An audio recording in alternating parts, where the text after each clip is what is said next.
중보기도학교 마지막 4주차 중보기도자의 생활에 대해서 함께 좀 말씀을 나누고자 합니다. 우리 옆에 있는 분들하고 이렇게 인사했으면 좋겠습니다. 당신이야말로 멋진 중보기도자가 될 수 있습니다. 시작. 당신이야말로 멋진 중보기도자가 될 수 있습니다. 아멘. 여러분 믿으시죠? 네. 정말 우리 교회가 이번 중보기도 학교를 통해서 여기 계신 분들만 나와도 여러분 교회가 정말 저는 기도에 불이 붙는다고 생각해요. 그래서 여기에 계신 분들이 새벽 기도도 한 번씩 나오시고 또 하요 중보기도 모임도 혹시 쉬는 날이 되면 여러분들이 또 나오시고 아니면 그 현장에서 그 시간에 여러분들이 마음을 모아서 같이 기도해 주시면 좋을 것 같습니다. 미국 켄터키 주에 루이스빌 교회라는 곳이 있습니다. 이 루이스빌 교회에서 운영하는 크리스찬 라이프 센터가 있는데요. 이 교회를 담당하던 헤이먼 로저스 목사님이 하루는 시무를 하던 때였습니다. 이 교회는 500명까지 성장했던 교회가 갑자기 200명으로 줄어들게 되는 일을 경험하게 됩니다. 그래서 이 헤이먼 로저스 목사님이 너무나도 낙심한 나머지 내가 사역지를 내가 목회를 잘못해서 이렇게 교인들이 절반 이상이 줄었으니까 내가 사역지를 옮겨야겠다라고 마음을 먹고 그리고 알아보고 있는 그때에 어느 날 이 헤이먼 로저스 목사님이 기도를 하고 있는데 하나님께서 목사님에게 음성을 들려줍니다. 어떤 음성을 들려주시느냐? 내가 너를 미국 켄터키주 루이스빌에 보냈다. 따라서 내가 너에게 이 도시의 열쇠를 주겠다라는 말씀을 들려줍니다. 이 로저스 목사님이 이 음성을 듣고 이 도시의 열쇠를 주신다고 고민을 하기 시작합니다. 그런데 어느 날 성경을 읽다가 베드로에게 주셨던 그 천국 열쇠가 딱 생각이 나는 겁니다. 그래서 이 로저스 목사님이 힘을 내서 그때부터 기도에 더 전념을 하기 시작합니다. 그리고 그것도 부족하다 싶어서 7명의 그 교회에 충성된 일꾼들을 불러서 그들과 함께 24시간 릴레이 기도표를 짜서 이제를 기도를 가동시키게 됩니다. 그리고 목요일만 되면 그 교회에 모여서 금식을 하면서 철야 기도를 하기 시작했습니다. 그런데 놀랍게도 그 교회 안에 기도의 불이 붙어지게 되면서 부흥의 역사가 일어나기 시작하는데 여러분 500명이 되었던 교회가 200명으로 반절 이상이 줄어들었는데 60% 이상이 줄어들었는데 200명이었던 교회가 2,000명이 되고 2,000명이 되었던 교회가 6,000명이 되면서 켄터키주에 55개의 지교회를 세울 정도로 엄청나게 부흥을 경험하게 되었습니다. 그러면서 이 헤이먼 로저스 목사님은 본인의 목회 사역에 가장 중점을 두고 있는 사역이 뭐냐? 기도 사역이었습니다. 여러분, 하나님은 우리에게도 이와 같은 열쇠를 주신 줄로 믿으시기 바랍니다. 그 열쇠는 어쩌면 하늘문을 여는 하늘 보좌는 여는 여러분 열쇠인 것이죠. 그런데 그 열쇠는 바로 무엇이냐? 중보 기도라는 것입니다. 이처럼 중보 기도는 강력한 엔진을 가동시키는 것과 같습니다. 여러분 아무리 좋은 기계도요 가동을 시키지 않으면 시간이 되면 어떻게 됩니까? 녹이 슬고 녹이 많이 끼게 되면 이제는 작동하기가 힘이 듭니다. 제가 예전에 그 집사람 교회에서 이제 사역을 하면서 그때 이제 교육전사 했으니까요. 그때 참 교인들이 사랑을 많이 해줬어요. 그런데 그분들이 이제 명절만 되면 막 시골 교회인데 막 뭐를 이렇게 가지고 오는 거예요. 근데 대부분 그분들이 이제 저에게 줬던 것 중에 하나가 뭐였냐면 양말이었습니다. 양말. 제가 그 대학교 1학년 때까지만 해도 농구 드라마 이 농구 가방이 참 유행했어요. 그래서 공부는 안 하는데 그렇게 큰 농구 가방 하나 이렇게 메고 신학교 다녔던 때가 있었는데요. 참 그러면서 참 똥폼 잡았는데 그거를 이제 사역을 하면서 이 그 선물을 주니까 선물을 뜯어보니까 양말인 거예요. 그래서 그 양말을 농구 그 가방에다가 다 이렇게 포장도 안 뜯은 채로 넣어놨습니다. 그러고 나서 이제 결혼을 하게 될 때가 되어서 우연히 그 가방을 발견하게 되었고 그 가방을 이제 몇 년 후였어요. 딱 열었는데 전 진짜 놀랐습니다. 양말에 곰팡이가요. 하나도 양말을 못 신고 버렸습니다. 그때 제가 무슨 생각이 들었냐면 이럴 줄 알았으면 실컷 신고 떨어질 때까지 신을 걸. 그때 제가 알았어요. 그리고 나서 이제 진해에서 사역을 하는데 그 청년 자매가 캄보디아 쪽으로 1년 동안 단기 선교사로 나갔습니다. 직장을 다니다가. 근데 그 캄보디아는 뭐 이렇게 사실 메이커라고 해도 싸기는 하지만 사실 메이커가 아니잖아요. 근데 그 자매가 단기 선교사로 사역하면서 목사님 감사하다고 저한테 나이키 신발을 하나, 농구화 같은 나이키 신발 하나를 사가지고 선물로 줬습니다. 그거를 고스란히 제 신발장에 넣어놓고 한 번도 신지 않다가 진해에서 5년 사역하고 서울에서 3년 사역하고 그러니까 벌써 8년이죠. 그리고 광명으로 딱 와서 몇 년, 한 2, 3년 후에 그러니까 한 10년이네요. 10년 만에 신발을 딱 신고 저희 그때 관리 집사님이 구름산 그 교회 앞에 구름산이 있어가지고 구름산을 그 등산을 좀 하자고 해서 제가 그 신발을 딱 신고 구름산을 올라가게 됐습니다. 그런데 구름산 초입 부분이 그 교회 앞에서는 제가 섬겼던 교회 앞에서는 초입 부분이 어렵고요. 뒤쪽으로 돌아가면 보건소 쪽으로 들어가면 초입 부분이 좀 쉽습니다. 그래서 한참 뒤쪽으로 돌아가서 이제 초입 부분을 지나고 이제부터 이제 힘든 구간이 딱 왔는데 갑자기 신발에 이상 증세를 느낀 거예요. 신발이 뭐가 이게 덜덜 하는 거예요.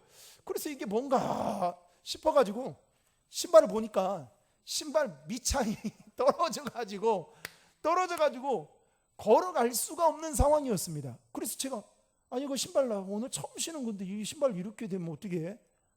그래서 보니까 신발 밑창이 떨어져가지고 이거 안 되겠다. 이미 올라간 상태라 관리 집사님하고 내려올 수가 없어서 안 되겠다 싶어가지고 신발 밑창을 뜯었습니다. 뜯었더니 그냥 종이 같은 거예요. 종이. 그래서 그걸 신고 올라갔습니다. 올라갔는데 여 한쪽도 또 보니까 덜덜 하면 그것도 또 뜯었어. 그리고 나서요. 그 다음부터 고난의 길을 걷는데요. 저는 철로 역정인 줄 알았습니다. 나중에는 도저히 신발 못 신겠더라고요. 그래서 맨발 걸어왔던 적이 있는데요. 여러분 아무리 새 거여도 여러분 오랫동안 신지 않거나 아껴두면 어떻게 해요? 나중에 그 원상태의 모습이 있으면 좋겠건만 그러지 않을 때가 많다는 거죠. 마찬가지예요. 우리가 하나님이 우리에게 주신 그 중보기도의 은사가 있어도 여러분 그 은사를 사용하지 않으면 개발하지 않으면 여러분 우리의 삶에 그게 생활화가 되지 않으면 아무 소용이 없다라는 겁니다. 마치 그거는 그림의 떡과 같다라는 것이죠. 따라서 중보기도의 은사를 우리가 가지고 있다면 그게 우리의 삶에 녹아질 정도로 우리의 삶의 습관화가 되어야만 강력한 내 무기가 될 수 있다라는 겁니다. 제가 기타를 우리 하요 중보 기도 모임 때는 꼭 기타를 치거든요. 근데 제가 이럴 때는 기타를 잘 안 쳐요. 왜 그런지 아세요? 제가 완벽하게 기타를 완벽하게 이거를 의식 안 하고 칠 수 있을 만큼의 실력이 안 되기 때문에 그렇습니다. 그러니까 적당하게 그냥 그럴싸하게 치면 여러분 치는 데는 문제가 없지만 듣는 여러분들에게는 은혜가 안 되는 것이 되는 것처럼 기도라는 것도 마찬가지라는 거죠. 성경에 보면 예수님이 둘씩 쫙 보내면서 그들에게 권세를 주잖아요. 그리고 그들에게 그 은사를 주잖아요. 병 고침의 은사도 주고. 그래서 제자들이 가서 막 고치잖아요. 그런데 어떻게 합니까? 한 번은 그 간질에 걸린 그 아들을 고쳐달라고 왔는데 제자들이 어떻게 해요? 못 고치는 거예요. 여러분, 근데 성경은 뭐라고 말합니까? 기도에 이런 유가 나갈 수 없다. 그러니까 이 말은 뭔 말이냐면 너희들이 기도해야 된다는 건 알지만 진짜로 기도로 무장되어 있지 않았기 때문에 그때 당시에 그러한 수치를 당했다. 그러한 부끄러움을 당한 것이다.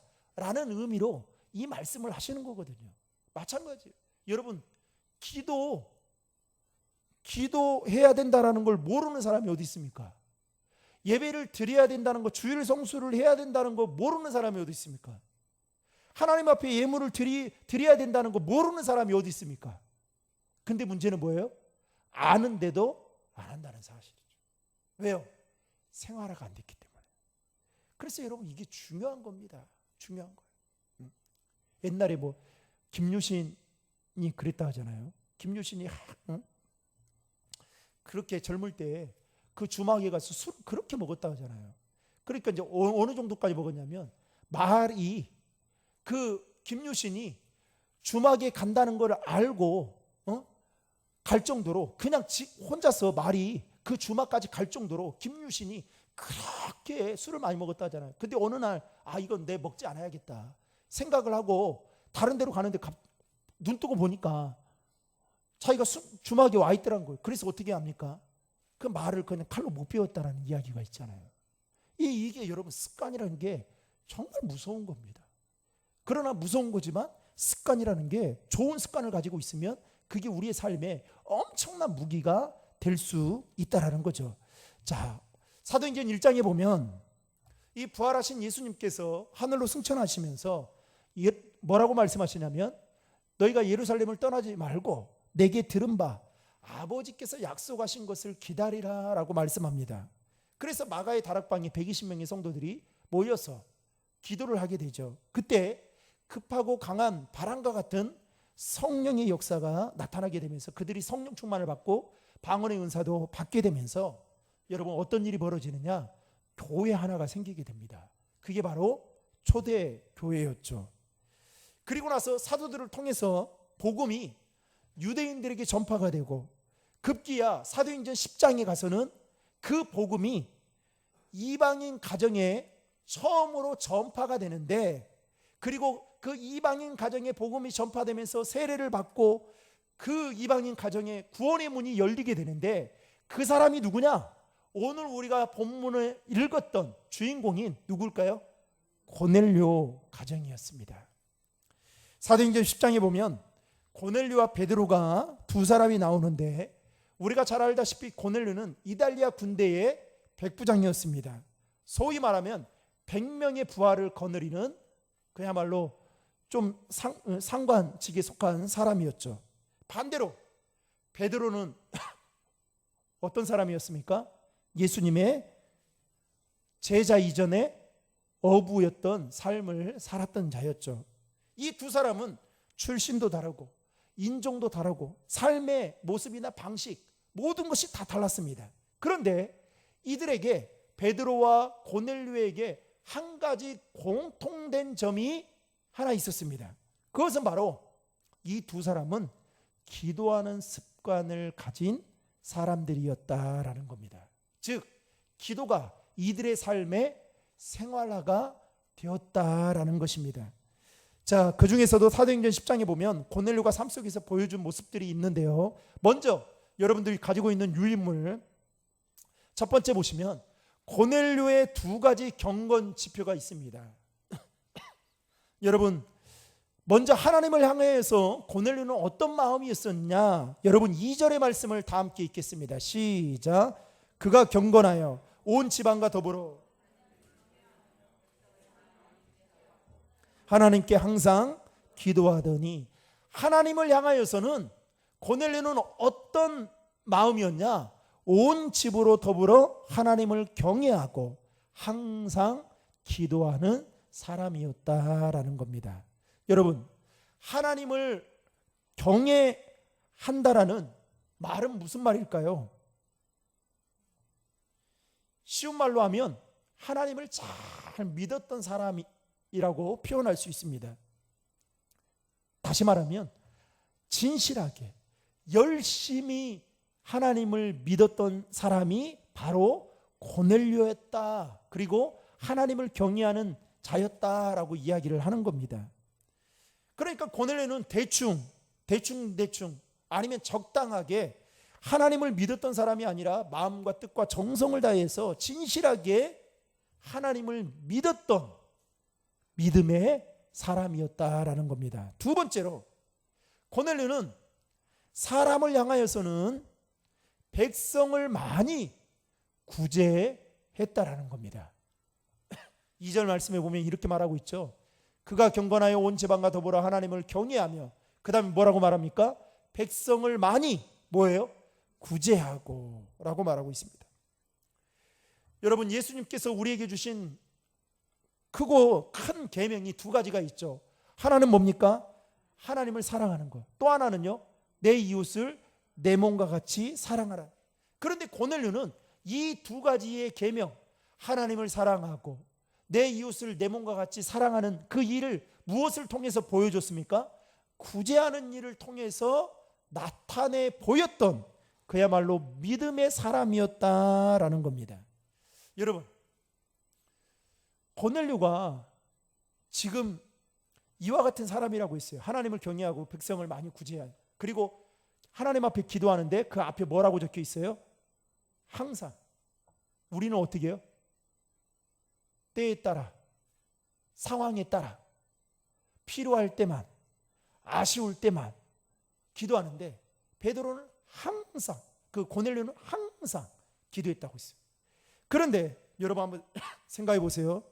고넬료가 단시 로마군의 백부장의 보병을, 그야말로 100명을 다루는 그야말로 수장이었단 말이죠. 직급이 높았습니다. 보수도 많이 받았을 겁니다. 그렇다고 한다면 남들보다 더 넉넉한 삶을 살았겠죠. 그런데 여러분 한번 물어보겠습니다. 직급도 높고 그야말로 아쉬울 것도 하나도 없는 이 고넬료가, 여러분, 그래 믿음이 좋다고 해서 하나님을 경외하는 것, 거기는 좀 이해를 해요. 그런데 여러분, 구제하는 일을 많이 했다라고 하고 있어요. 여러분, 많이 했다라는 것은 셀 수 없다는 거예요. 여러분, 한두 번 한 걸 가지고 많이 했다라고 합니까? 아니죠. 아니에요. 청소 뭐 한두 번 한 거 가지고 많이 했다, 우리 이런 말 안 하잖아요. 얼마나 많이 했으면 그렇게 지금 말하고 있겠어요? 그런데 여러분, 생활이 넉넉하고 지기가 있다고 해서 다 베풀고 사는 걸까요? 아니에요. 여러분 한번 오늘날 세상을 여러분 잘 보세요. 저는 정치를 했던 목사님들을 제가 섬겼던 적이 몇 번 있어요. 정치를 했던 목사님들 보면 명절이 되면 전국의 목사들이 다 보냅니다. 선물을. 근데 제가 옆에서 지켜보잖아요. 하도 많이 받으니까 감흥이 없어 보이는 것 같아요. 감흥이. 네? 그냥 우리는 그냥 목사님 누가 이래 보냈습니다. 그럼 이제 목사님 전화는 하겠지만 감흥이 없는 거예요. 그런데 그것을 전도사들도 있고 부목사들도 있으니까 좀 주면 얼마나 좋아요. 그 교역자실에 막 쌓아두고, 네? 그리고 집에다 다 갖다 놓아오고. 네? 제가 그럴 때마다 좀 나눠 먹으면 안 되나? 네? 나눠 먹으면 안 되나? 그래서 좀 죄송한 뭐 이실 짓고 고백하지만 뭐 표시 안 나는 거 있잖아요. 과일 막 이렇게 수두룩 쌓여 있는 것을 한두 개씩 빼가지고 먹으라 하고 준 적이 있어요. 감흥이 없어요. 그리고 섬기는 거를 제가 못 봤습니다. 섬기는 거. 여러분 부자들이 섬기는 거 봤습니까? 좀 죄송합니다. 여기 부자가 또 있는데 제가 혹여나 우리가 없으니까 여러분 부자가 섬기는 거 보셨어요? 세상에 그 CEO들이 여러분 섬기는 거 봤습니까? 제가 광명에 가면 큰 병원이 하나 있어요. 그 사역할 때에 그 원장하고 밥을 먹은 적이 있었거든요. 우리 교육자들하고. 그냥 막 어려운 이야기만 하고 교회에서 좀 도와달라고 이야기만 하지. 아니 도와달라고 이야기하면 밥을 사주던가 커피를 한 잔 사주던가 하지. 도와주지도 않습니다. 여러분 세상은 철저하게 낮은 자가 높은 자를 섬기고 없는 자가 있는 자를 섬깁니다. 그런데 여러분 고넬료가 이와 같은 삶을 살았다는 것은 여러분 이 보통 믿음이 아닌 거예요. 누구나 할 수 있는 평범한 일이 아닌 거예요. 여러분 평범하다면 뭐 그럴싸하겠지만 고넬료가 그것도 여러분 수장이 될 만큼 높은 직위에 있는 사람이 이렇게 섬긴다는 것은 여러분 보통 믿음이 아니고서는 할 수 없는 것입니다. 어찌됐든 간에 그럼에도 불구하고 이 고넬료는 남에게 베푸는 일, 남을 구제하는 일, 이래 열심을 다했던 자였습니다. 여러분 그러니까 우리는 오늘 제가 오전에도 말씀을 드렸지만은 믿음이 있으면 여러분들의 믿음을 삶 속에서 증명해 보이면 돼요. 보이면 돼요. 이방인처럼 살면 안 돼. 그러면 뭐 무슨 문제가 있겠어요? 그렇지 않겠어요? 중요한 거는 우리가 그렇게 안 사니까 문제인 거죠. 문제인 거죠. 두 번째로 고넬료와 베드로의 기도 생활에 공통적인 특징이 있습니다. 3절과 9절의 말씀을 같이 한번 읽겠습니다. 시작. 하루는 제90쯤 되어 환상 중에 밝게 보매 하나님의 사자가 들어와 이르되 고넬료야 하니 9절 말씀입니다. 이튿날 그들이 길을 가다가 그 성에 가까이 갔을 그때에 지붕에 올라가니 그 시각은 제6시더라. 아멘. 여러분 거기에 보면 공통된 구절이 하나 있네요. 빨간 글씨로. 고넬료와 베드로의 공통적인 특징은 뭐였냐? 그들은 자신들의 삶 속에서 기도하는 그 기도의 시간이 정해져 있었다라는 겁니다. 시간이. 여러분에게 묻겠습니다. 오늘날 현대인들이 삶이 얼마나 바쁘고 분주합니까? 그야말로 24시간이 모자라서 여러분 붕과 초를 쪼개서 바쁘게 살아가고 있는 현대인들의 모습을 보게 됩니다. 이런 상황 속에서 하나님께 기도를 드릴 수 있다는 것은 여러분 시간을 떼어서 기도를 할 수 있다는 것은 여러분 믿음이 없이는 할 수 없는 거예요. 여러분을 묻겠습니다. 여러분은 혹시 하나님께 하루에 24시간 중에 언제 집중적으로 기도하고 계십니까? 언제 어디서 기도하고 계십니까?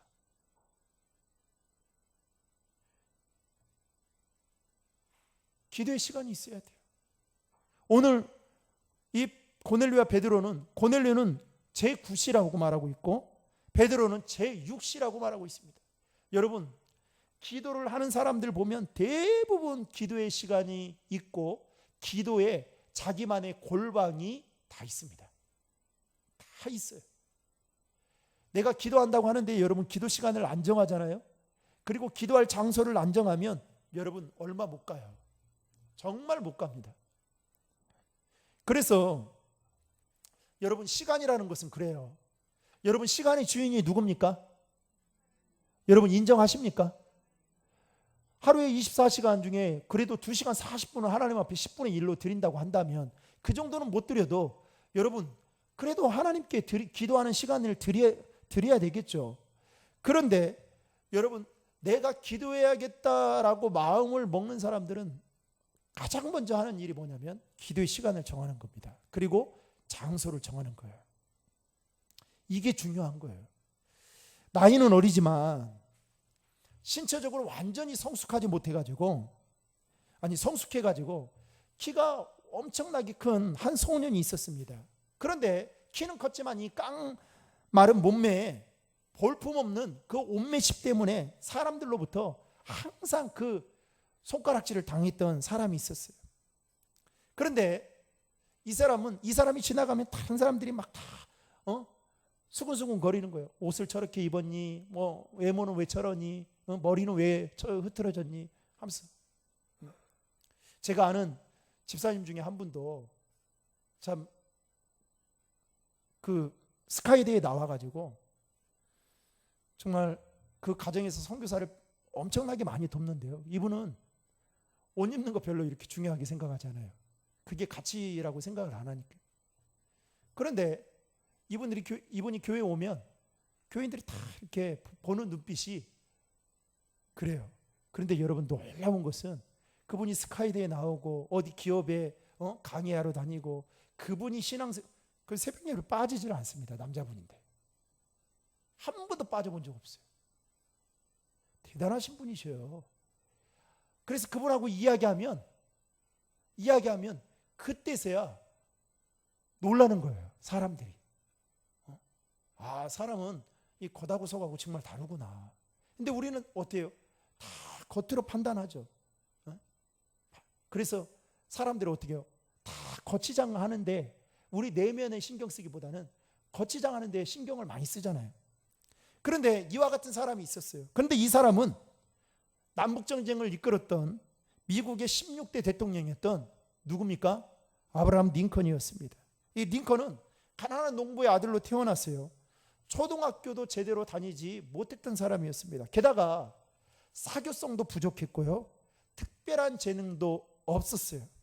세상적으로 기준으로 보면 그렇게 훌륭한 인물이 될 만한 어떤 조건이나 적합한 사람이 아니었습니다. 아주 거리가 먼 사람이었습니다. 그런데 그가 지금은 전 세계, 세상은 떠났지만 지금도 미국 사람들이 존경하는 대통령 중에 하나가 바로 아브라함 링컨 아니겠습니까? 그렇게 될 수 있었던 비밀이 하나 있었습니다. 그 비밀이 뭐냐? 오늘 저는 그 비밀을 여러분들에게 알려드리려고 해요. 어머니가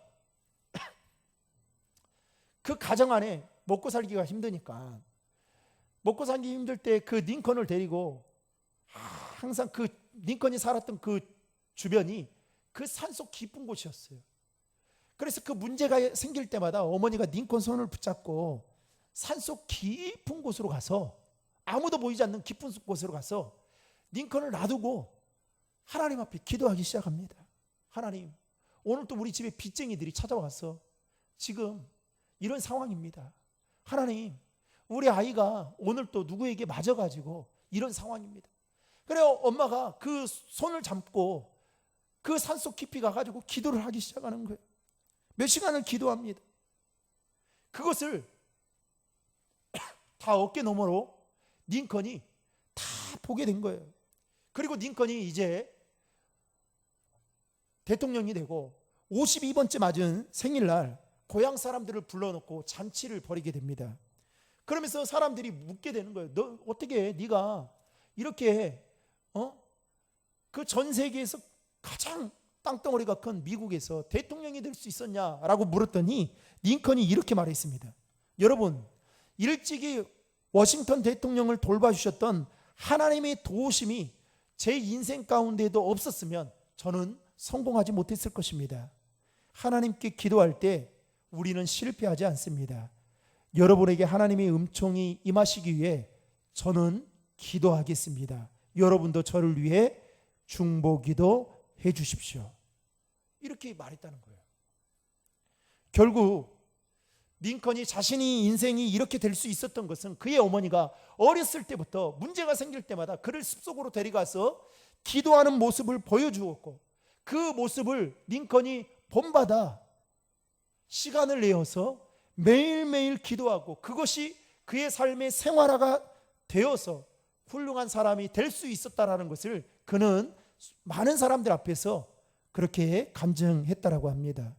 사랑하는 성도 여러분, 저와 여러분이 기도의 사람이 되기 위해서는 기도하는 시간이 반드시 정해져 있어야 됩니다. 여러분, 우리 어렸을 때, 지금도 우리 아마 연세 드신 어르신들은 아마 지금도 그 마음으로 신앙생활 할 거예요. 우리 어렸을 때 옛날에 여러분 부모님들 보면 11조를 드릴 때, 예물을 교회에 드릴 때 어떻게 해요? 딱 월급을 받으면 다 쓰고 남은 거 그때서야 이렇게 합니까? 아니죠. 딱 받으면 어떻게 해요? 먼저 그것을 딱 떼어놓고, 그리고 어떻게 합니까? 그 돈을요, 꾸깃꾸깃한 돈을 필 수 있는 그 천에 딱 놓고 다리미로 쫙 달아가지고 봉투에 딱 넣어서 드리잖아요. 그렇죠? 그렇죠? 있어서, 여러분, 돈이 있어서 드리려고 하면요, 다 사라져요. 없어져요. 먼저 띄워놓지 않으면 여러분 그거 유혹에 빠질 수밖에 없습니다. 마찬가지죠. 여러분, 내가 바쁘지 않을 때 하나님 앞에 기도의 시간을 드리겠다? 여러분, 그거 불가능해요. 시간을 정해놓고 나는 기도 시간을 하루 24시간 중에 새벽 기도 시간을 정해야 되겠다. 그러면 그 시간에 나오면 여러분 기도할 수 있어요. 좀 죄송하지만 여기 새벽 기도 나오시는 분들 많잖아요. 여러분, 새벽 기도만큼 하십니까? 새벽 기도에 나와서 기도하는 만큼 하시냐고요, 가서. 좀 힘들죠? 교회에서 여러분 집중하는 만큼, 기도하는 만큼 가정에서 좀 됩니까? 잘 안 돼요. 잘 안 된단 말이죠. 제가 참 마음이 참 감동이 될 때는, 가끔씩 제가 이제 3층에 있다가 이렇게 목양실에 일이 있어서 이렇게 내려오면 교인들이 와가지고 기도하고 말씀 보고 교회에서 있을 때 참 이게 마음이 감동이 돼요. 힘을 얻어요. 아, 진짜 저분들의 헌신과 그 눈물의 기도가 있었기에 우리 신도림 중앙교회가 이렇게 건재할 수 있었구나. 저는 뼈저리 느껴요. 뼈저리. 이 전통이 정말 우리 다음 세대의 청년들까지 잘 이어져서 와야 될 텐데 라는 또 걱정 아닌 걱정도 하고 있지만요. 어찌됐든 간에 기도하는 시간을 정하는 일부터가 여러분 기도의 시작이, 출발점이 된다라는 것을 잊어서는 안 된다는 것이죠. 세 번째로, 그러면 정한 기도 생활의 결과가 어떻게 나타났느냐? 고넬료에게 일어난 일은요, 4절 말씀에 보면 기도가 상달되어 그와 그의 가정이 구원을 받게 되었습니다. 거기에 보면 4절에 보면 이렇게 말하죠. 내 기도와 구제가 하나님 앞에 상달되어, 즉 그동안은 사도행전 1장 2장 통해서 유대인들에게 복음이 전해졌던 그 복음이 이제는 어떻게 해요? 고넬료 가정을 중심으로 시작해서 이방인들에게도 복음이 증거되어지는, 여러분, 복음의 초석이 되었다라는 겁니다. 사랑하는 성도 여러분, 이게 바로 기도의 열매인 것이죠. 베드로에게는 그러면 어떠한 일이 일어났느냐? 구원의 도구로 사용받게 되었다는 것입니다. 네, 베드로 넘겨주세요. 베드로에게 일어난 일은 이방인을 위해서 복음을 전하는 구원의 도구로 쓰임받게 되었다라는 겁니다. 네 번째로, 그러면 유사한 다른 이들의 이야기나 관련 구절에 대한 것들을 좀 찾아보면서 그 요점을 한번 우리 좀 살펴보고자 합니다. 다니엘서 6장 10절의 말씀에 보면, 여러분 그 밑에 말씀 한번 같이 읽겠습니다. 시작.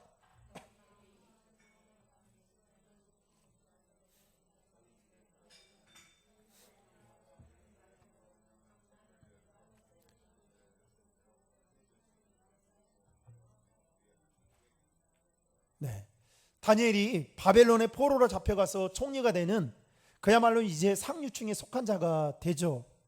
그런데 얼마나 다니엘이 그래 총리가 되니 여러분 얼마나 밉상이겠어요. 왜요? 근본도 없는 이가 총리가 되었으니 바벨론의 모든 신하들이 다니엘을 좋아할 리가 없겠죠. 그래서 다니엘을 시기하고 질투해서 어떻게 하면 다니엘을 잡아 감옥에 쳐넣을 수 있을까? 그 법안을 이제 발표를 하게 됩니다. 다니엘이 기도하는 것을 보게 돼요, 그들이. 그래서 느부갓네살 왕에게 말해서, 왕이요, 지금 이 다니엘이 왕을 섬기는 것이 아니라 지금 하늘에 계신 하나님께 기도하는 것을 보니 이거 상당히 문제가 있습니다. 그래서 어떻게 하느냐? 느부갓네살 왕이 이 왕의 도장을 찍죠. 그 도장이 뭐냐? 나 외에 다른 신들을 섬기게 되면 반드시 엄벌에 처하겠다라는 거예요. 그래서 다니엘이 나중에 어디에 들어갑니까? 사자굴에 들어가고 풀무불 속에 들어가게 되죠. 그런데 놀라운 것은 다니엘이 이 왕의 도장이 어인이 찍힌 것을 알고도 그는 평상시 하던 대로 골방에 올라가서 창문을 열고 예루살렘을 향해서 하루에 몇 번씩 기도했다고요? 3번씩 기도했다라는 겁니다. 여러분, 기도 생활에 있어서 우리가 생각해야 될 것은 어떤 상황에 있어도 우리는 기도할 수 있어야 된다라는 겁니다. 여러분, 다니엘이 기도할 수 있는 아주 좋은 상황이 아니었어요. 여러분 한번 생각해 보세요. 지금 누가 나를 죽인다, 그래서 모함을 하고 있다, 그러면 여러분 마음이 불편해서 기도가 됩니까? 안 된다니까요, 여러분. 실제로 제가 지난번에도 우리 하유 중보기도 팀들에게 이야기를 했지만, 여러분 기도는 예방 기도가 있고 처방 기도가 있다 했잖아요. 여러분 잘 안 돼요. 물에 빠지잖아요. 그러면 우리가 어떻게 이론적으로는 뭔 생각이에요? 살려주세요. 그게 되잖아요. 제가 빠져봤어요. 저수지에, 동네 저수지. 안 나와요, 여러분. 안 나옵니다. 여러분 기도 문제가 진짜 크면 여러분 될까 안 될까요? 안 돼요, 여러분. 안 돼요. 그냥 이겁니다. 한숨 나오면서 주님 그냥 불쌍히 여겨주세요. 이거밖에 안 돼요. 진짜 되는지 아세요? 여러분 지금 다니엘이 기도할 수 있는 좋은 상황이어서 기도한 줄 아십니까? 아니에요. 힘든 상황이었습니다. 정말 긴박한 상황이었습니다. 그런데 어떻게 하느냐? 다니엘은 그 상황을 기도의 상황으로 바꿔서 기도할 수 있었다는 사실입니다. 여러분, 그래서 기도의 사람은 다른 거예요. 기도의 사람. 여러분 삶에 문제가 생기면 여러분 어떻게 합니까? 저는 지금까지는 제가 한 번도 경험해 본 적은 없습니다. 근데 제 그 훌륭하신 목사님들 이야기 들어보면 꼭 하나님이 기도하도록 꼭 사인을 준다는 거예요. 그 사인을 깨달으면 좋은데 못 깨달으면 본인도 고생하지만 그 자녀들이 고생하는 거를 봤다는 거예요. 그래서 어떻게 하느냐? 자녀들을 건든다는 거예요. 자녀들을.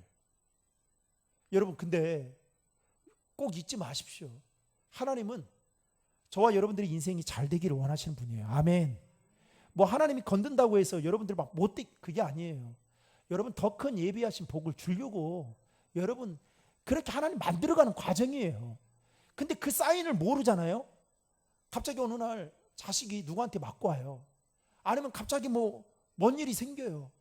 그러면 여러분 어떻게 해야 됩니까? 기도해야 돼요, 여러분.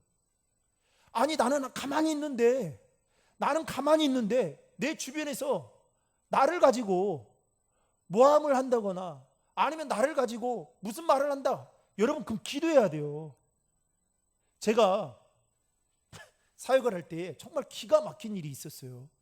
그때 집사람이 이제 셋째를 임신을 했기 때문에 충격을 주면 안 되겠다 싶어가지고 제가 사실은 말을 안 했었거든요. 그런데 제가 이제 섬기던 목사님이 형님 같은 목사님이기 때문에 저 사실 이제 목사님으로 보고 무슨 일이 있어도 다 그렇게 늘 그냥 허허허 하고 넘어가고 그랬어요. 근데 이것만큼은 정말 넘겨서는 안 되겠다라는 사건이 하나 벌어졌어요. 그게 뭐냐? 청년부에 그 제가 가르쳤던 학생이 있는데 그 어머니가 무슨 말을 퍼뜨리고 다녔냐면 목사님이 성추행했다는 거예요. 여러분, 제가 그 당시 때는요, 어땠냐면, 여러분, 바늘이 이렇게 바늘 쑤셔도 눈 하나 깜짝 안 할 때예요. 진짜예요. 그런데 제가 그 이야기를 들으니, 아니, 근데 더 마음이 아팠던 것은 그분이 항전직이었습니다. 그리고 저하고 관계도 많지가 않았어요. 그리고 그분 내가 뭐 손을 잡아본 적도 없고, 아니 제가 오랫동안 있으면서 교제도 많이 해본 적이 없는데 어떻게 나를 왜 이렇게 하지? 그래가지고 이건 안 되겠다 싶어가지고 목사님 찾아갔습니다. 안 그래도 목사님이 들었는데 이걸 어떻게 할까 하고 고민을 하고 있던 때에 제가 찾아갔어요. 그래서 목사님, 이거 도대체 어디에서 나온 이야기고, 목사님 앞에서 저는 삼자 대면을 좀 했으면 좋겠습니다. 그리고 제가 여기서 이렇게 저는 사역을 짓겠습니다. 이제 마무리 할 생각으로 왔습니다. 내가 도저히 이거 안 되겠더라고요, 이 이야기.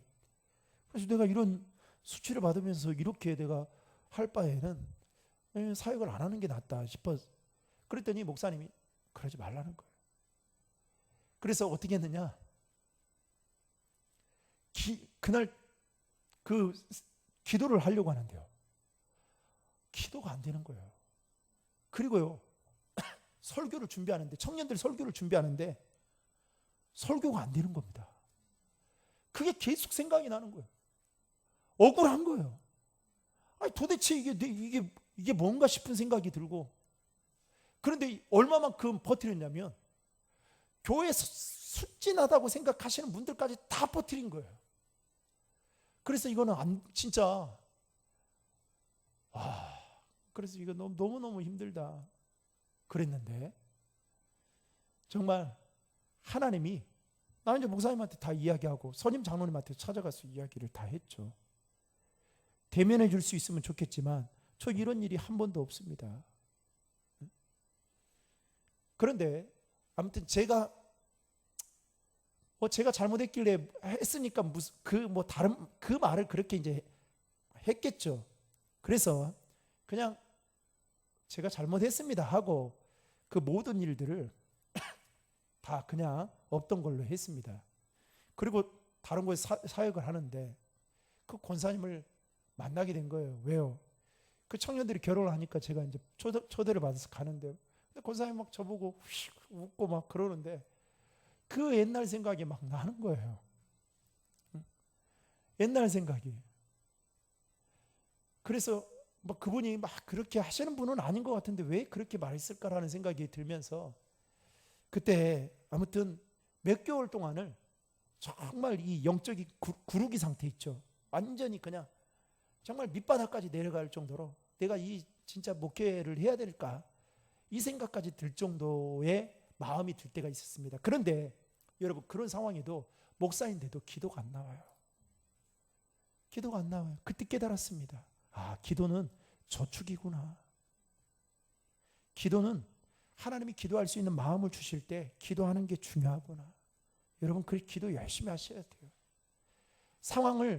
그런 상황이 안 돼도 만들어서 하는 게 만들어서 하는 게 중요합니다. 두 번째로 골로새 4장 2절에 보면 기도를 계속하고 기도의 감사함으로 깨어 있으라라고 말씀하고 있는데, 기도의 생활에는 언제나 감사가 있어야 한다는 거예요.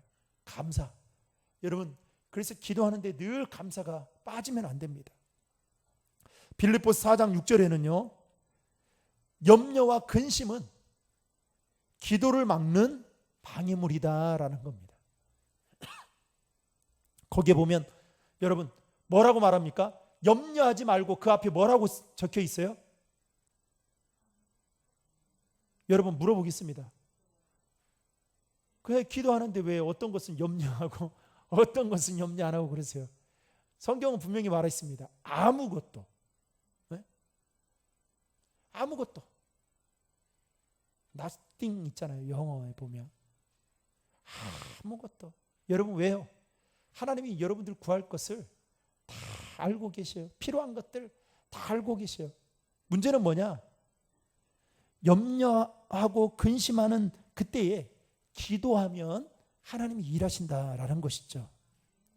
로마서 4장 12절부터 12장 12절 말씀에는 환난 중에는 인내의 기도가 필요하다라고 말하고 있습니다. 환난 중에 참으며.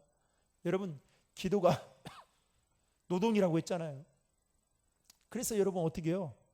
인내가 필요한 거예요, 여러분. 때로는 농사를 안 지어보신 분들 밭농사 지으면 막 손에 물집도 생기고 그러잖아요. 그거 하다가 여러분 포기하면 밭농사도 못 지어요. 그렇죠? 그런데 어떻게 해요? 참으면 그 결실을 맺는 것처럼 인내의 기도가 필요하다라는 겁니다. 에베소 6장 18절에는요. 기도가 생활화되려면 성령과의 동행이 필수적이다. 그래서 우리는 항상 성령 안에서 기도해야 한다라는 겁니다. 내 힘으로 하는 것도 힘들다는 거예요. 자, 그러면 다섯 번째로 중보기도의 생활화, 거기 같이 한번 읽겠습니다. 자, 읽겠습니다. 중보기도자는 늘 깨어있는 파수꾼과 같아야 한다. 그렇기에 중보기도는 장소나 시간의 구애를 받지 않는다. 주님께서는 급박한 도움을 필요로 하는 지체를 위해서 또는 교회를 위해서 기도를 필요로 하실 때가 있다. 어느 때든지 중보에 동참하기 위해서는 평소의 훈련이 필요하다. 가정과 교회에서 먼저 이러한 훈련을 통해 자신을 준비해 둔다면 하나님께서 쓰시기에 합당한 사람이 될 뿐 아니라 우리의 가정과 교회도 천국을 이룰 것이다. 즉 중보기도자는 파수꾼이고 군인이고 훈련병이라는 거예요. 어떻게 해요? 그러니까 늘 깨어 있어야 된다라는 거죠. 기도가 그러나 여러분 생활화되는 거에 대해서 마귀는 계속해서 방해하는 겁니다. 분주하게 만들고 또 기도하지 못하게 하는 여러 가지 잡념과 생각들을 우리에게 줘서 계속 기도가 우리의 삶에 녹아지지 않게 방해를 하는 거예요.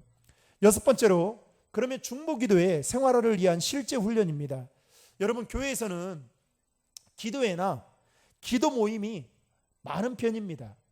그러나 교회와 목회자, 성도를 위한 효과적이고 지속적인 중보기도를 위해서는 여러분 개인적으로 그리고 가정에서 또 기도팀을 통해서 생활하던 기도를 드리는 것이 중요한데요. 자, 먼저 그러면 우리 중보기도가 가정에서 생활화가 되려면 실제적인 훈련으로 무엇이 필요하냐? 첫 번째는 식사 시간에 가족이 돌아가면서 은혜 받은 것을 나누는 게 중요합니다. 여러분 그렇게 하십니까? 가끔 주일날 은혜 받으면 여러분 하세요? 나누세요? 여러분 자녀들이 안 듣는 것 같죠? 다 듣습니다. 다 들어요. 그리고 두 번째는 부부는 아침에 가족 구성원의 하루를 위해 함께 5분 이상 기도한다. 참 저도 이게 힘든데요. 저는 아무튼 우리 아이들을 위해서는 머리에 손을 얹고 늘 빠지지 않고, 여러분 그게 중요한 거예요. 왜요? 애들이 다 그것을 봅니다. 세 번째는 자녀들이 등교나 출근하기 전에 그들을 위해서 기도해 줘. 새벽 기도 나오시면 끝나고 가면 애들이 자고 있잖아요. 그러면 여러분 머리맡에 가서 그냥 기도해 주세요. 듣든 아니 듣든. 문제는 뭐냐? 아이들이 한 가지는 압니다. 기도하고 있다. 나를 위해. 이거 알아요, 여러분. 그리고 자녀들이 잠자리에 들기 전에 5분 이상 가족이 돌아가면서 기도하는 거 참 필요한 것 같고요. 그리고 가정 예배 시 가족의 개인적 필요를 위해 함께 기도 제목을 나누고 기도해 주는 것이 가정에서의 기도 생활을 기도를 할 수 있는 생활화가 될 수 있는 방법 중에 하나입니다. 제가 여러분 지난번에 한번 영상으로 한번 보여준 적 있죠. 유튜브에 가면 어린아이 막 기도하는 거 지난번에 한번 보여준 적 있죠. 그 아이 기도하는 거 보세요. 어른들 말 막 하잖아요. 근데 그 아이가 그 단어를 진짜 알고 할까요? 제가 오늘 또 준비해 올라가다가 막 믿습니다 막 애가 막 하잖아요. 조그마한 애가 믿습니다. 여러분 진짜 애가 믿음에 대해서 알고 그럴까요? 와, 그 애 기도 영상 보면요, 막 와 진짜 부모 강사 같아요. 얼마나 부모가 그렇게 기도했으면 여러분 그렇게 기도하겠어요. 참, 저는 축복합니다. 여러분들의 자녀들이 그런 기도의 사람이 되기를 주님의 이름으로 축복합니다. 두 번째로 이런 말은 들어야 될 거 아니에요. 엄마, 아빠, 나 지금 힘들어 죽겠어요. 나 좀 위해서 기도해 주면 안 돼요? 이런 말은 들어야 될 거 아니에요. 응? 그렇죠? 근데 그런 말도 못 들으면 다시 여러분, 문제는 자녀들이 엄마 아빠가 기도하는 거 원하지 않을 수도 있어요. 그러나 부모의 영적인 권위를 가지고 자녀들 위해 기도해 주란 말이에요. 우리 송우승 권사님, 그죠? 황인건 형제 머리맡에 가서 기도해 주란 말이에요. 기도해 주면 짧게 해도 돼요. 그러면 아이들 다 듣습니다. 여러분, 기도하지 않는 나라는 망하지만 기도하는 자녀는 망하지 않습니다. 저는 그거 믿어요. 진짜로. 그래서 여러분, 기도가 생활화되는 것을 보여줘야 돼요. 우리 아이 하람이 저도 가끔씩 기도 이렇게 시키거든요. 저녁에 저 기도하면 너도 기도해 줘라. 그러면 우리 교회 위해서 기도해요, 여러분. 근데 꼭 내가 하는 거예요. 내가 했던 기도 어떻게 녹음기를 틀어놨는지 똑같이 행무해. 그래서 이거 진짜 무시 못하는 거구나. 기도 중요합니다. 다 합니다. 우리 애들 다 시키면 다 해요. 두 번째로, 교회 안에서 중보기도를 생활하는 최선의 방법은 일단은 중보기도팀을 운영하는 거, 결성해서 운영하는 게 중요한데요. 먼저는 1번 자원자 중심으로 중보기도팀을 결성하는 겁니다. 우리 교회는 올해부터 하요 중보기도팀을 지금 결성했습니다. 제가 생각하고 있는 것 중에 하나가 내년에 이거예요. 한 달에 한 번 우리 항존직들을 주일 아침 일찍 오게 해가지고 기도를 한 달에 한 번은 기도 시간을 좀 가져야겠다. 그리고 그냥 간단하게 이렇게 샌드위치 하나 이렇게 먹으면서 그때 좀 교회 이야기도 하고 그래야 되겠다. 기도 시간을 가져야겠다라는 생각이 내가 들었어요. 여러분, 큰 교회는요, 주일 예배를 위해서 보이지 않는 골방에서 기도하는 기도의 용사들이요 정말 많습니다. 정말 많아요. 여러분, 그거 얼마나 큰 축복입니까? 그래서 자원자 중심으로 우리 하요 중보기도 모임이 처음에는 2명, 3명, 4명 이래 나오다가 최근에는 보이지 않는 분들이 막 오셔요. 그래서 제가 그리고 저는 한 사람을 100명으로 생각합니다. 그리고 또 화요일 오전이라 사실은 이제 직장인들에게는 나올 수 없는 시간이잖아요. 그런데도 불구하고 참 그렇게 나와서 열심히 기도해요. 열심히 찬양하고 말씀 듣고 기도하고, 여러분들이 낸 중보기도 제목 가지고 우리 팀들하고 같이 기도하고, 그게 중요하죠. 두 번째는 교회의 적당한 공간에 중보기도실을 마련한다. 우리 교회는 여러분, 전쟁이 나도 피해가 안 가는 이 본당이 있다는 사실을 기억하셔야 돼요.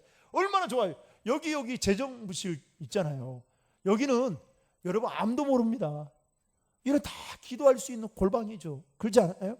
그런 중보기도실. 그리고 세 번째는 함께 기도할 기도의 내용을 이제 분류하고 이제 팀들이 정해지면 그렇게 정리할 수 있겠죠. 그리고 순번을 정하고, 그리고 그 중보기도를 전체 팀이 잘 운영될 수 있도록 조정할 수 있는 사람이 필요하고요. 그리고 거기에는 제가 우리 교회가 돕고 있는 케냐 선교사님이 중보기도 담당이었거든요. 제 정교회에. 그래서 저한테 가끔씩 중보기도를 부탁을 했어요. 이제 가까이 이렇게 지내니까.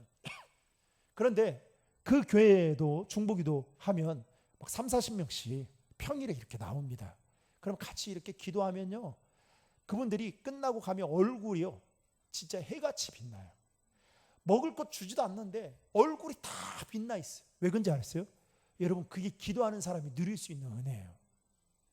그래서 이게 중보기도 사역이 진짜 중요하구나.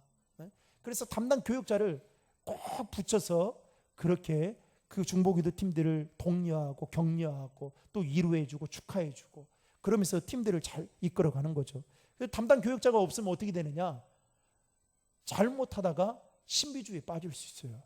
잘못하다가 은사 있는 자들이 흐트러 놓을 수 있어요. 저는 그 경험을 했던 자예요.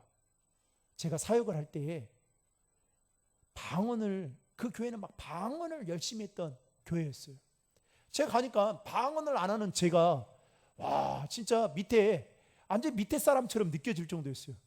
금요기도회를 인도하고 막 수요기도회를 인도하는데 기도하자고 하면 방언으로 막 해버리니까 그런데 어느 날 어떤 일이 벌어졌냐면 제가 이제 그 아동부 담당 교육자였는데 기도를 시켰어요. 지금은 이제 권사님이 됐습니다.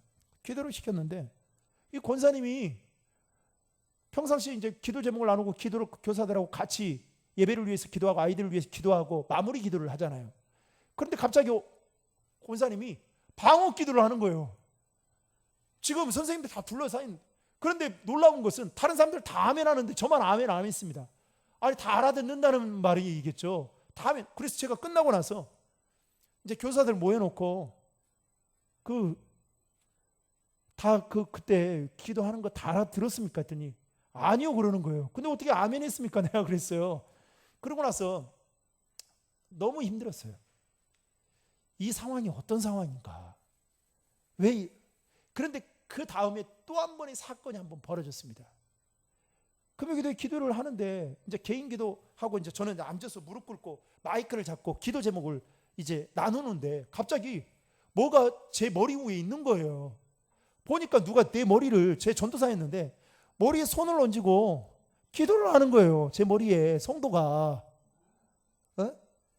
그래서 제가 눈을 떠가지고 이거 뭡니까? 그랬더니 저한테 지금 전도사님 지금 하나님이 전도사님에게 방언을 주시려고 한다는 거예요. 여기 실제 있었던 이야기요. 방언을 주시려고 하는데 조용하라는 거예요. 그런데 그때 이 전도사 처음 하는 거라 그냥 가만히 있었습니다. 그랬더니 제 귀에 대고 따라하라는 거예요. 따라하라는 거예요. 예? 따라하라는 거예요. 그럼 방언이 터진다는 거예요. 그래서 뭐 어떻게 하는가 봤더니 못 따라하겠어요. 무슨 말인지도 모르겠고 못 따라하겠어요. 저는 흉내도 못 내고 그래서 막 펩시 코카콜라 펩시 코카콜라 따라하는 제가 이제 쉽게 표현하는 그래서 제가 그때 마음이 불편했어요. 그리고 그냥 안 따라하고 끝냈어요. 그리고 저를 그 교회로 소개시켜준 신학교 교수님 찾아갔습니다. 그리고 교수님한테 이 이야기를 다 했어요.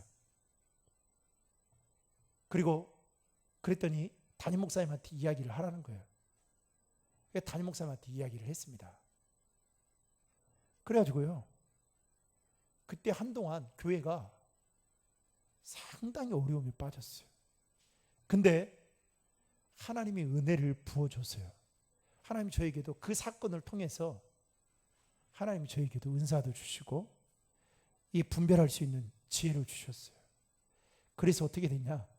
교회가 그리고 그렇게 하신 분들이 개인적으로 어려움이 있었어요. 환청도 들리고. 근데 그 사건이 다 해결되고 아름답게 교회가 서가게 됐어요.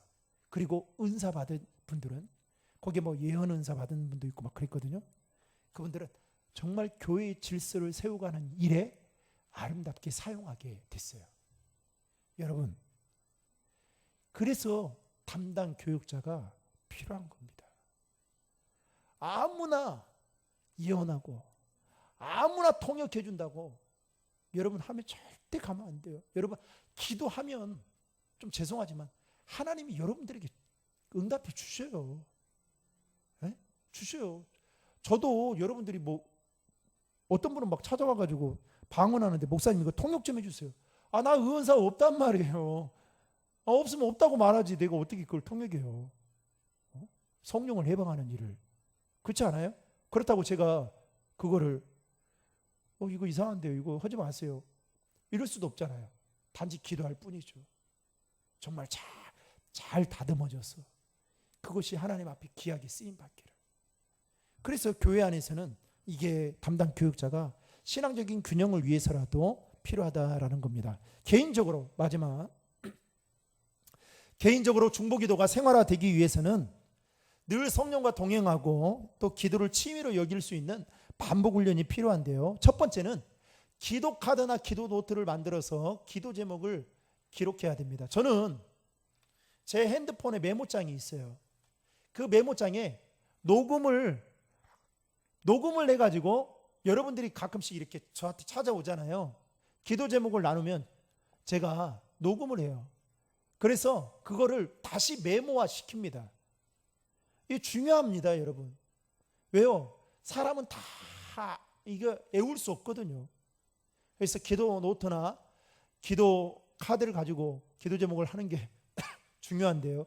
여러분, 조지 뮬러가 5만 번 응답받은 것을 어떻게 확인한지 아세요? 증명한지 아세요? 그가 기록해 놓은 기도 응답 그 노트가 있었어요. 그래서 체크를 해보니 5만 번 이상 응답받은 것을 확인할 수 있었던 겁니다. 중요하죠. 그래서 그 이동원 목사님을 제가 전주에서 사역을 할 때 한번 그 교회에서 중보기도 학교를 열어가지고 모셨거든요. 이동원 목사님 그리고 안산 동산교회 그 김인중 목사님, 와, 제가 진짜 이분들이 진짜 대가다라고 느꼈던 게 뭐였냐면 그 10여 년, 한 5, 6년 전에 이분들 기도 노트가 기도 노트 수첩이 있어가지고 와, 그 부흥회로 왔는데도 성도들을 위해서 기도해 주더만요. 그래서 진짜 대단하시구나. 기도 노트 여러분 중요합니다. 기도 수첩. 두 번째로 자기만의 기도 신호를 정해보는 게 중요합니다. 예를 들면 학교 선생님이라면 수업 중이 올릴 때 이때가 기도하는 시간이구나. 아니면 은행원이라면 창구 앞에 사람들이 올 때 이때 잠깐 기도하는 시간이다. 아니면 슈퍼마켓에서 또 줄을 서서 기다릴 때, 또 십자가를 바라볼 때. 저는요, 토요 그 전도대 나갈 때 제가 여기 교회 앞에 서잖아요. 제가 왜 앞에서 하는지 아세요? 제가 하는 그 멘트가 있어요. 안녕하세요. 저는 여기 앞에 보이는 신도림 중앙교회 담임 목사입니다. 네. 이거 한번 꼭 읽어보시고 한번 교회 오세요. 그러거든요. 그런데 여기 사람 많이 안 지나다녀요. 이게 요즘 사람들이 아까 그랬잖아요. 다 뭐에 빠져가지고 낮과 밤이 다 바뀌었어요. 다 여러분 자녀들 가서 한번 보라고. 오늘 여러분 한번 가서 봐보세요. 뭘 보고 있는가? 웹툰을 보고 있는지 아니면 영상을 뭘 보고 있는지 한번 봐보시라고요. 그렇게 그 늦은 시간까지 그것을 볼 만큼의 그게 그들의 청년들의 자녀들의 삶을 질 좋게 만드는 게 아니잖아요. 다 피폐하게 만들지. 그렇지 않겠어요? 그런데 제가 그러면 그때 뭐 하느냐? 계속 마스크 쓰니까 얼마나 좋아요. 중얼거립니다. 하나님, 오늘도 여기에 사람을 붙여주십시오. 하나님, 우리 신도림 중앙교회 꼭 필요한 사람들을 하나님 저에게 보내주십시오. 여기에 받는 전도지를 받는 사람들이 하나님 예수님을 믿고 복받을 수 있게 해주십시오. 우리 교회가 이 지역사회에 정말 좋은 교회로 소문이 나게 해주세요. 제가 그 1시간 반 동안 거기에 서 있으면서 기도해요. 기도. 여러분, 우리만의 기도의 시간이 정해져 있어야 되겠죠. 최근에는 우리 청년 하나가 뭐 이야기를 하다가 내가 기도해 줘야겠다라는 생각이 들어가지고, 여러분 참 신기합니다. 기도를 목사가 하고 싶어도 안 되는 성도가 있어요. 참 신기해요. 안 돼요. 막 머리를 짜내도요. 짜내는데 기도가 술술 안 나옵니다. 그런데 정말 놀라운 것은 내가 이 사람을 기도해 줘야겠다 생각하는데 하나님이 미리 앞서 생각나게 하는 사람들이 있어요. 그 사람들은요, 시키지 않아도 계속, 제가 지난 2주 동안 그 청년 하나 놓고 계속 기도했어요. 저도 그 영혼을 담당하고 있는 목사이기 때문에 저도 복이고 그 청년도 복이지 않겠어요? 여러분, 돈 줘도 기도 못 해준다니까요. 돈 줘도 못 해요. 그래서 내가 힘내라, 뭐 해라, 하나님 함께 계신다. 여러분, 이게 쉬운 일이 아니에요. 그래서 어떻게 해요?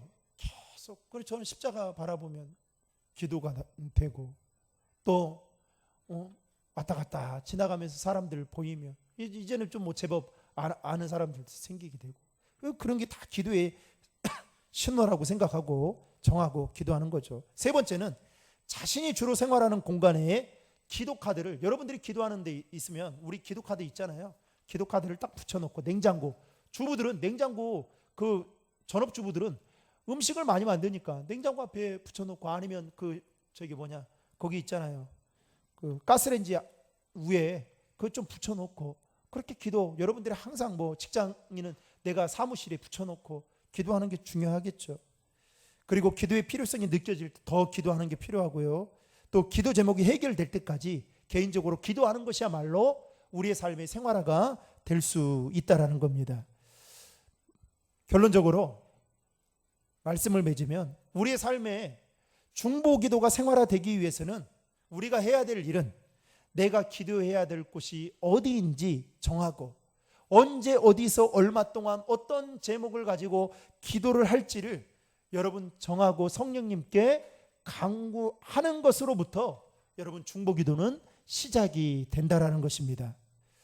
바보들은요, 마음만 먹고 행동은 뒤로 미룬다고 하잖아요. 그런데 여러분, 하나님이 기뻐하시는 사람은 어떻게 하느냐? 마음 먹는 즉시 행동으로 옮기게 됩니다. 중보기도도 마찬가지겠죠. 독일의 루터 교회 목사이자 신학자였던 디트로이트 그 보네퍼가 중보기도에 대해서 이렇게 말합니다. 잘 들어보세요. 우리를 깨끗하게 하는 욕조와 같아서 중보기도는 개개인이 날마다 들어가야 하는 곳이며, 그곳에서 교제가 날마다 이루어져야 할 곳이다. 중보기도가 뭐와 같다고요? 욕조와 같다라는 거예요. 여러분, 지금 무더운 여름철에 여러분 한 번 목욕했다고 며칠 있다가 나는 목욕할 거야, 이런 분 있습니까? 세수 오늘 저녁에 했으니까 난 내일 아침 안 하고 다음에 할게, 여러분 그런 분 있습니까? 아니죠. 매일매일 하는 것이죠. 왜요? 그래야 우리의 청결을 줄 수 있는 것과 같이 중보기도라는 게 그와 같다라는 것입니다. 여러분, 이런 게 있잖아요. 우리의 삶의 습관처럼 녹아지려면 최소 몇 주가 걸린대요? 15일 걸린대요, 여러분. 15일, 한 달에 반. 여러분, 새벽기도 2주만 딱 나와보세요. 그러면 그때부터는 나오는 게 별 어렵지 않아요. 어렵지 않아요. 그런데 한 주 나왔다가 갑자기 명절이 되어서 한 주 쉬었다, 그 다음 주에 나오려고 한다. 진짜 너무너무 힘들어요, 여러분. 아마 우리 다 경험하지 않았을까요? 코로나 여러분 맞으면서 여러분 어때요? 안 했던 거 새벽 예배, 그리고 우리 지난번에 당회에서 다시 이제 코로나가 조금 느슨해지면서 확산세가 줄어들면서 새벽 기도회를 이제 하자고 할 때 우리 민장로님이 그런 말씀하셨어요. 목사님, 워밍업으로 좀 워밍업 좀 하고 한 주 딱 마음을 단디 먹고, 그리고 나서 전 진짜예요. 그 말이 정확하게 맞습니다. 저도 목사이지만 제가 이번 주 한 주 휴가잖아요. 그렇죠? 한 주 딱 끝나고 그 다음 주에 나올 때 어떻게 될까요? 힘들어요, 여러분. 힘들어요. 힘들어요. 사람이 눕고 싶으면 자고 싶고 그렇잖아요. 이게 우리의 인간의 본성은요, 게으름의 조성입니다. 그렇지 않아요? 우리 그냥 놔두면 완전 게을러질 수 있는 사람들이에요. 그런데 여러분, 마귀가 얼마나 좋아하겠냐고. 우리의 그 기도가 우리의 무기가 되지 않도록, 생활화가 되지 않도록 어떻게 해요? 분주하게 만들고, 또 세상 것에 관심을 갖게 만들고. 그래서 결국 야 봐라, 하유중보기도 모임 하니까 사람 별로 없잖아. 그러니 너 낙심하지 말고 하지 마. 여러분, 칼을 뺐는데 뭐라도 써야 할 거 아니에요. 끝까지 할 겁니다. 저 한 명 나오다 할 겁니다. 왜 아멘 안 하세요? 전도도 주님 오실 때까지 할 겁니다. 여러분. 네? 저한테 그렇게 목사님 뭐 저를 도와주는 게 아니에요. 그냥 목사님 건강관리 잘 하십시오. 그게 저한테 도움이 되고 하나님 기뻐하시는 일이에요. 그래서 저는 어떻게 해요? 전도하는 거, 기도하는 거, 이게 진짜 삶에 녹아질 정도로 해서, 그리고 주님 앞에 설 때 이런 말은 할 수 있어야 될 거 아니에요. 주님, 그래도 적은 교회에 목사이긴 했지만 주님 진짜 최선을 다해서 그래도 하지 않았습니까? 저 진짜 이런 말 하고 싶어요. 그리고 거기에 따른 주님의 평가는 제가 받아야 되겠죠. 사랑하는 성도 여러분, 여러분들도 저를 위해서 기도 많이 해주시고, 저는 여러분들의 기도를 먹고 사는 사람이고, 저도 여러분들을 위해서 축복하며 기도 많이 할 것입니다. 여러분, 우리 교회가 이번 중보기도 학교를 통해서 정말 기도하는 사람들이 많아지고, 우리 교회 안에 여러분 영적으로 기도의 메아리가 이곳저곳에서 계속 울려 퍼져서 정말 기도의 아름다운 열매들이 많이 맺혀지는 우리 교회가 될 수 있기를 주님의 이름으로 축복합니다.